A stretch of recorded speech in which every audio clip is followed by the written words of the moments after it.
soy libre. Gritamos, soy libre.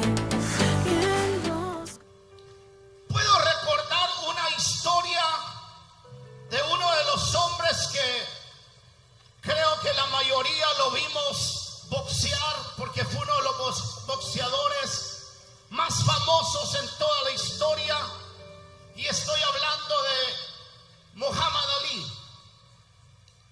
No sé cuántos lo vieron pelear a ese hombre,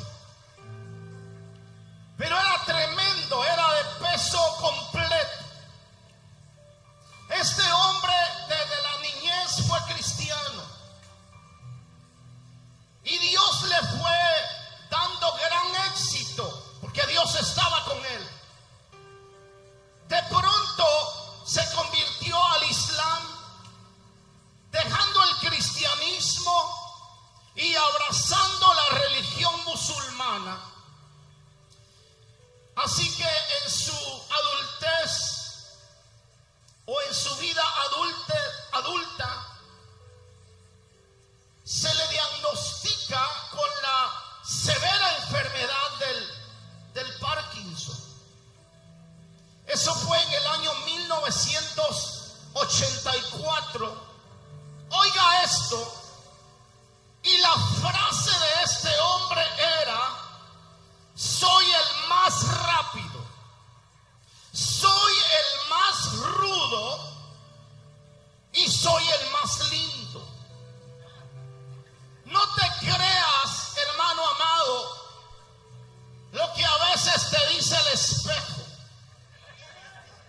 sobre todo a las amadas damas después de 2 horas de arreglarse.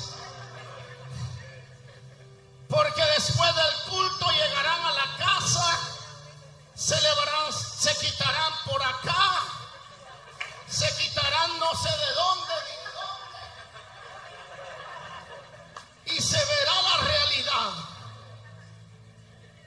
Y es que la verdadera realidad del hombre no está en su fuerza, en su belleza, en sus logros, en su éxito personal, en su fama y lo que ha alcanzado como una gran victoria, sino que debemos confiar plenamente en el que hizo los cielos y la tierra y que nos sostiene con poder y autoridad. Este hombre murió después del año 1984, le empezó esta enfermedad y murió en el año 2016. Cuando usted suma estos años, padeció 32 años esa enfermedad y andaba así. 32 años que Dios trató con su soberbia. Lo que quiero decir es que cuando Israel se salía de los límites marcados por Dios, inmediatamente era corregido. La Biblia dice que si el Padre no nos corrige, entonces no somos hijos. Pero la corrección es para los hijos. Diga, la corrección es para los hijos. Pero bendito sea Dios que cuando un Elí falla y sus ojos se le están nublando en la visión de Dios, Dios tiene hasta un niño. Dios empieza preparando a un niño llamado Samuel. Ese muchacho no sé de dónde salió, pero empezó Samuel a amar la presencia de Dios. Por eso la Biblia dice: instruye al niño en su carrera, para que cuando sea grande, cuando sea viejo, cuando le toque decidir, cuando le toque poder decidir entre el bien y el mal, pueda recordar la fe del papá, la enseñanza de la mamá, y pueda decir: yo en Jehová voy a confiar también. Señor, hermano, bajo el liderazgo de Samuel, Dios estaba trayendo restauración y avivamiento. Una nueva etapa se abría para todo Israel y el Señor estaba apuntalando que algo nuevo Dios iba a hacer con la nación israelita. Israel estaba en la derrota, completamente en la ruina, porque tenían, les repito, liderazgo que habían profanado el santuario. Cuán importante es tener un líder en la cabeza que pueda amar a Dios. Cuán importante es que el hombre de la casa tenga temor de Dios. Cuán importante es que las cabezas sepan que tienen que estar conectados al propósito de Dios para que fluya desde la cabeza la bendición a toda la familia y a la casa. Cuando el liderazgo se corrompió y se volvió indiferente a la presencia del Señor, el pueblo sufre derrota espiritual. Pero lo que me gusta es que de pronto ya no se empieza a ver a Elí porque ya no está. Ahora los ojos de Dios están en un hombre que Dios venía preparando desde pequeño. Espero que también tú te prepares para servir a Dios en el futuro. Espero que los días que vienen para tu vida, Dios haga cambios poderosos, pero va a depender de nuestra actitud presente. Y este hombre empieza a llamar al pueblo al arrepentimiento, a abandonar los dioses ajenos. En ese tiempo se desviaron y el mismo pueblo de Dios comenzó a adorar a Baal. Tenían otro dios que se llamaba Astarot. Pero cuando Samuel llama al pueblo al arrepentimiento, el Espíritu Santo empezó a trabajar en los corazones de esa gente y comenzó a responder el pueblo de Dios, a apartarse del pecado, el pueblo del Señor, a confesar sus faltas y a renovar su pacto con Dios. Déjame decirte que cuando hemos tenido pérdidas, que cuando las cosas a veces no van del todo bien, la importancia de poder nosotros no mirar hacia afuera lo que pasa afuera, sino lo que está pasando adentro de nuestros corazones. Había llegado el tiempo de Dios, porque cuando el Kairos de Dios llega, empieza una restauración en la vida de la persona, y no importa lo que has perdido, no importa lo que ha quedado en el ayer, Dios empieza a marcar un nuevo principio y nuevas bendiciones por delante. Aleluya. Ahora, este pasaje nos enseña cómo enfrentar nuestras batallas. ¿Quieren aprender cómo enfrentar batallas? Porque tú estás en una guerra. Es una guerra espiritual. Y lo primero que quiero decir es que el enemigo ataca. Oiga esto. El enemigo ataca cuando percibe tu reposicionamiento espiritual. Cuando iniciamos este año hablábamos de que este es el año del reposicionamiento. Pero el enemigo no va a estar tranquilo cuando de pronto empiezas a recobrar la vida vida espiritual. Primera de Samuel 7:7, donde empezamos la lectura, dice: cuando oyeron los filisteos que los hijos de Israel estaban reunidos en Mizpa, subieron los príncipes de los filisteos contra Israel. ¿Qué cosa? Que cuando Israel estaba en pecado, qué situación que cuando ellos estaban pasivos sin buscar a Dios, ya los dejaron por mucho tiempo. Pero cuando los filisteos oyeron que Dios otra vez estaba despertando el espíritu de los dormidos, el que esté dormido diga gloria a Dios.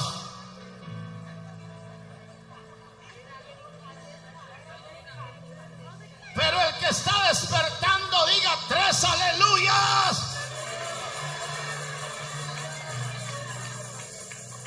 El que medio está despertando solo dijo 1. Lo que el enemigo hace es que cuando estás tú, que eras una persona que le diste lugar al enemigo y empezaste a ir de mal en peor,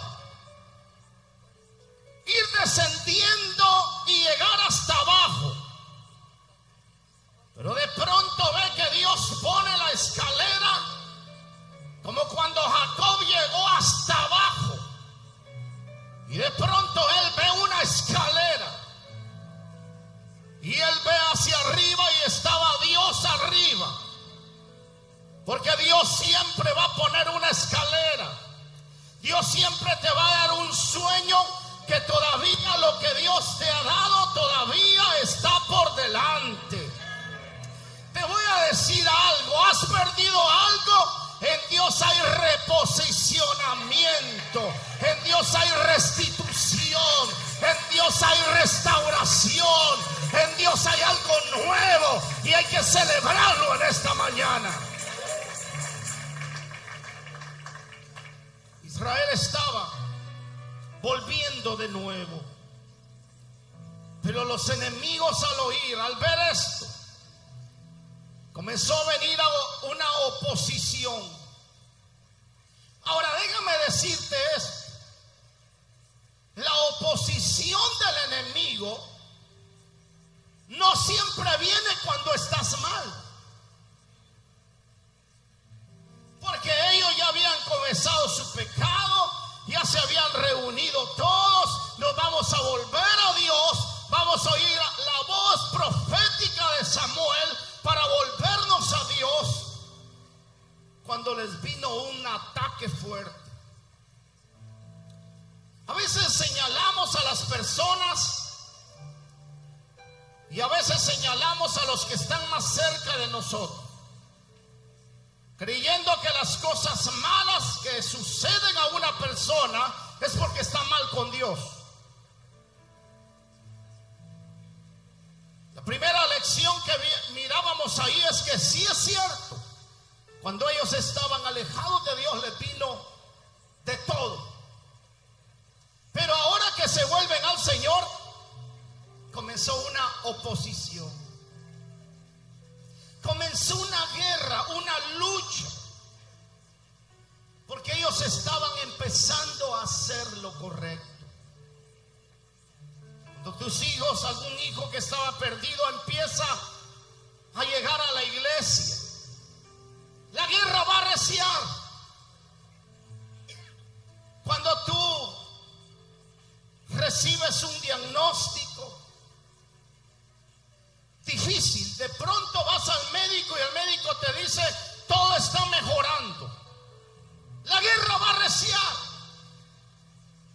porque el enemigo sabe que si Dios está de tu lado, si Dios está peleando por ti, él sabe que es un derrotado, porque el enemigo sabe que tiene que estar debajo de la planta de nuestros pies. ¿Alguien celebra ese derecho que tenemos?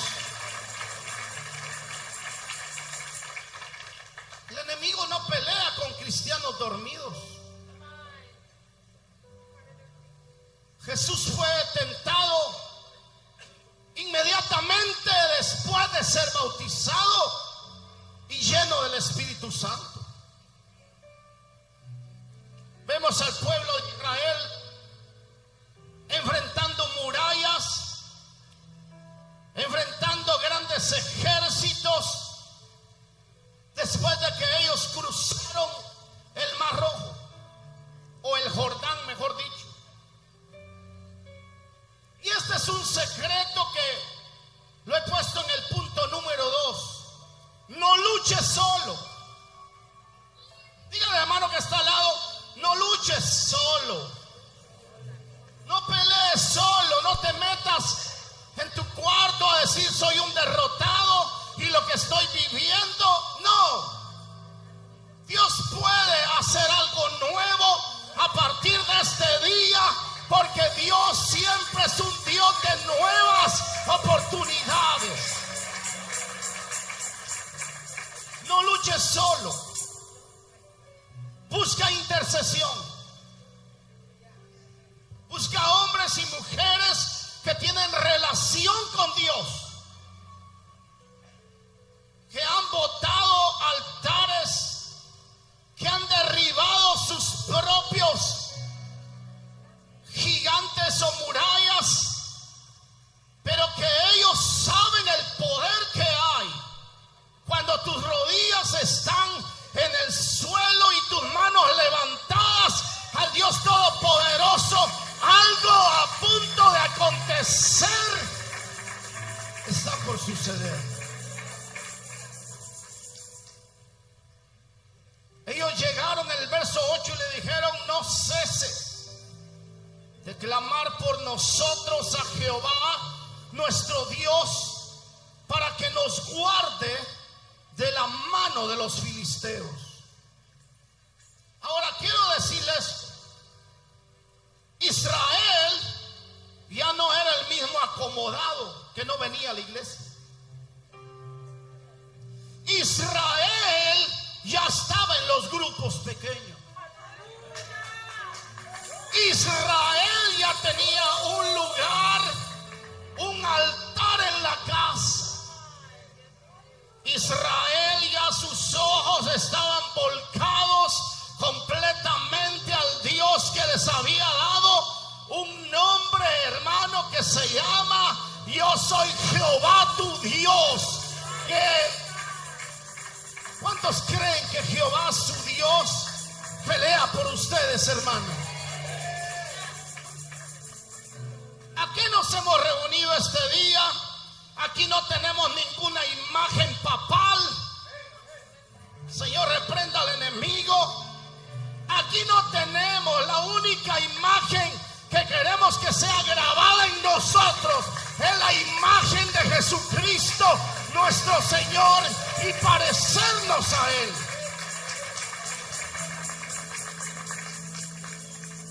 Israel ya no era el mismo. Ya había derribado altares a los Baales y a los demás dioses, y ahora dirigía su alabanza al Dios que los podía ayudar. Y es que a veces cuando hemos tenido pérdidas y que no han habido muchas ganancias en la vida y que no hemos logrado mucho éxito, es el momento para poder levantar los ojos a los cielos. ¿De dónde vendrá mi socorro? De Jehová de los ejércitos.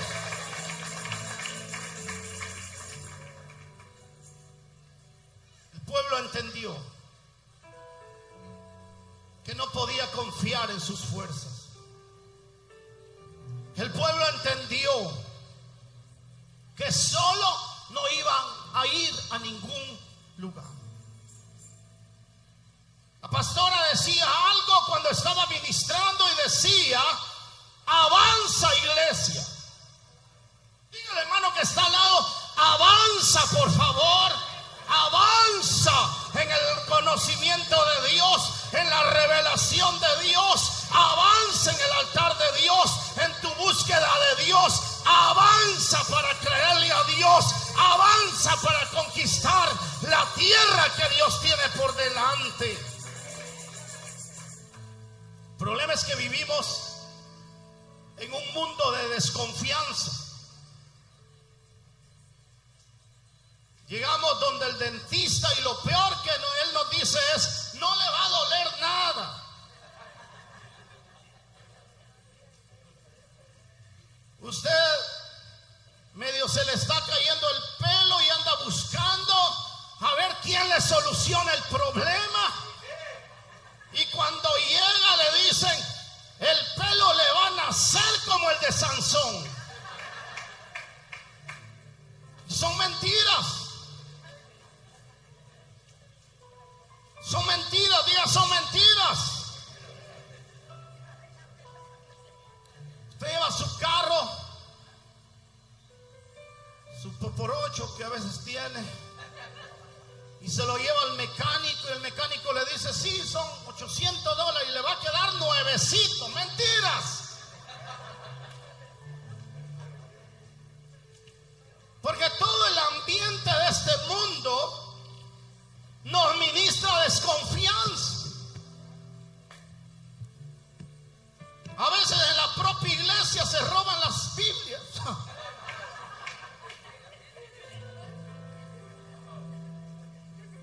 Sí, Biblias se han perdido y ya no aparecen.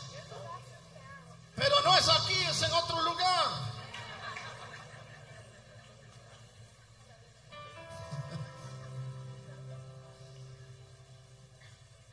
Así que diga conmigo: bueno es confiar en el Señor. Tercero, la victoria se construye sobre el altar del sacrificio. Dice la Biblia que Samuel, que conocía cómo funciona el reino de Dios, lo que hizo rápidamente es que tomó un cordero de leche y lo ofreció entero en holocausto a Jehová. Y ahí, hermano, llevando el carnero para el sacrificio enterito, perfecto el carnero, comenzó a clamar a Dios. Y es que mire, aún nuestras oraciones nunca subirán si no hay un sacrificio.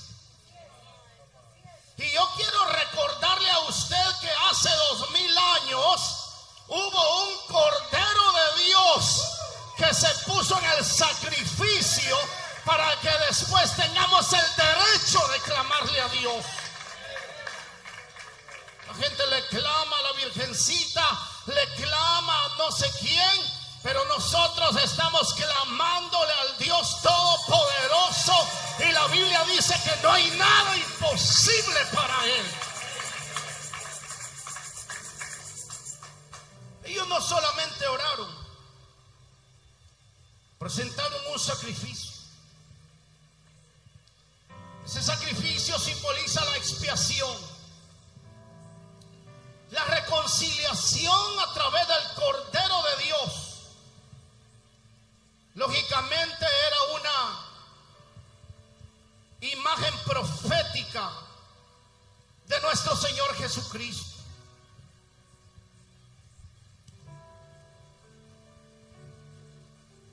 Un corazón que sacrifica a Dios. Un corazón que trae alabanzas a Dios. Un corazón que sacrifica su cuerpo. Fíjense que lo que dice el apóstol Pablo en Romanos capítulo 12, ¿qué dice? Presentad vuestros cuerpos en sacrificio vivo, santo y aceptable a Dios, y es nuestro culto diario. Mañana, hermano, al despertar, lo primero que tiene que hacer usted no ir al baño, aunque se estriña, tranquilo. Lo primero que tiene que hacer es buscar el altar de Dios presentar su alabanza, presentar su adoración, hermano, para que suba como un incienso a Dios. Cuando el Señor vio el sacrificio y oyó la oración, algo empezó a suceder. Porque déjeme decirle que el sacrificio y la oración abren el camino para grandes victorias. Se lo voy a repetir: el sacrificio de Cristo, cuando tú te unes en oración de fe, óigame bien, la victoria va a estar a la puerta. Hay alguien que ya tiene la victoria para llegarle a la puerta de su familia, de su necesidad en este día, porque hemos clamado al Dios del cielo. El sacrificio, o el principio del sacrificio, sigue vigente hoy. Hay poder, diga, hay poder. Hay poder. Dice la Biblia, Abel ofreció un sacrificio mejor que Caín. David dijo, no ofreceré a Jehová un sacrificio que no me cueste nada. Me cuesta ir a la iglesia, pues entonces dice Dios, claro que te cuesta. Me cuesta predicar, pero quiero que prediques. Me cuesta obedecer, y dice la palabra, sacrifícate para obedecer. Y cuando eso está puesto en el altar, ¿sabe lo que ocurrió? Pero Jehová tronó aquel día con gran estruendo sobre los filisteos. ¿Cómo? Apareció otra vez Jehová de los ejércitos, hermano, para pelear las batallas que ellos no habían podido librar solos. Hay cosas que las hemos peleado solos. Y la Biblia dice, no es con fuerza, no es con ejércitos, es con el poder del Espíritu de Dios. Pero Jehová tronó aquel día con gran estruendo sobre los filisteos, los atemorizó y fueron vencidos delante de Jehová. Ahora, hermano, se había dado vuelta la tortilla. Ahora los enemigos tenían temor. Ahora los enemigos estaban temblando. Ahora los enemigos tenían que devolver lo que habían robado. Ahora el enemigo ya estaba, hermano, atrincherado, porque Jehová de los ejércitos se había levantado a favor del que ora y del que intercede. Hay alguien que alaba a Dios en esta mañana. Dios puede enviar confusión a nuestros enemigos. David decía, confunde a nuestros enemigos, derrota a nuestros enemigos. Sí. Porque a veces nosotros hemos utilizado nuestros propios métodos, nuestras propias formas para adquirir, para avanzar, para ser exitosos, pero no es con fórmulas humanas. Cuando Él pelea por ti, la victoria está segura. Diga conmigo, la victoria está segura. El único que tiene poder para derrotar a los enemigos de tu familia, el único que tiene poder para ayudarnos en medio de todo lo que está pasando, se llama Jehová de los ejércitos. Te encontré en la tempestad, caminando sin salida, pero tu fiel